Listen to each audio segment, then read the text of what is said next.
Etika profesional memainkan peranan penting dalam memastikan jurutera perisian menjalankan tanggungjawab mereka dengan penuh integriti dan profesionalisme, terutama apabila membangunkan sistem berskala besar yang melibatkan data sensitif seperti aplikasi MySejahtera. Kod Etika Profesional (ACM) atau IEEE-CH menyediakan garis panduan yang membantu jurutera membuat keputusan yang selamat, adil dan bertanggungjawab terhadap masyarakat.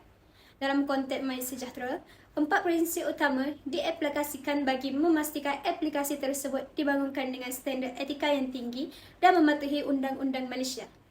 Prinsip pertama iaitu tanggungjawab terhadap awam, menuntut jurutera perisian untuk memastikan keselamatan privasi dan kebajikan pengguna sentiasa menjadi keutamaan dalam pembangunan MySejahtera. Prinsip ini amat penting kerana aplikasi tersebut mengurus data peribadi rakyat seperti maklumat kesihatan, rekod vaksinasi dan lokasi. Oleh itu, jurutera perlu memastikan semua data disimpan secara selamat melalui penggunaan penyulitan, kawalan akses yang ketat dan pematuhan sepenuhnya terhadap Akta Perlindungan Data Peribadi PDPA 2010. Selain itu, mereka bertanggungjawab memastikan aplikasi tidak membawa risiko kemudaratan kepada pengguna sama ada melalui kelemahan keselamatan atau penyalahgunaan maklumat.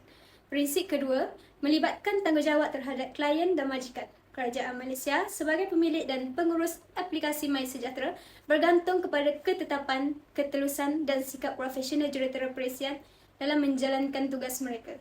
Jurutera perlu memberikan maklumat teknikal yang benar, tidak menyembunyikan kelemahan sistem serta melaporkan perkembangan projek dengan jujur. Mereka juga tidak boleh menyalahgunakan akses terhadap data MySejahtera untuk tujuan peribadi atau pihak tertentu. Sikap profesional ini penting agar kerajaan dapat membuat keputusan yang tepat berdasarkan maklumat sistem yang sahih dan terkini. Prinsip ketiga iaitu tanggungjawab terhadap produk, menekankan kepentingan memastikan kualiti produk perisian keberadaan pada tahap terbaik.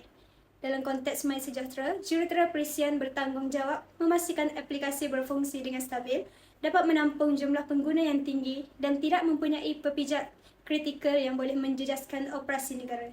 Ujian keselamatan dan fungsi aplikasi perlu dilakukan secara menyeluruh untuk mengelakkan risiko kegagalan sistem. Dokumentasi yang lengkap juga perlu disediakan supaya penyelenggaraan atau penambahbaikan aplikasi boleh dilakukan dengan lebih mudah pada masa hadapan oleh pasukan teknikal lain. Prinsip keempat ialah pertimbangan profesional yang menuntut jurutera membuat keputusan berdasarkan integriti, kepakaran dan pertimbangan teknikal yang objektif.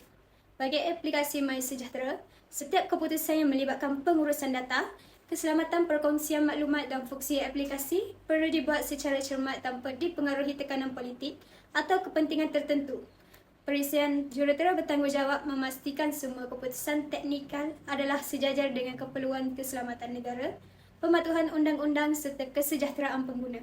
Secara keseluruhannya, keempat-empat prinsip etika ini menunjukkan betapa pentingnya disiplin profesional dalam pembangunan aplikasi MySejahtera.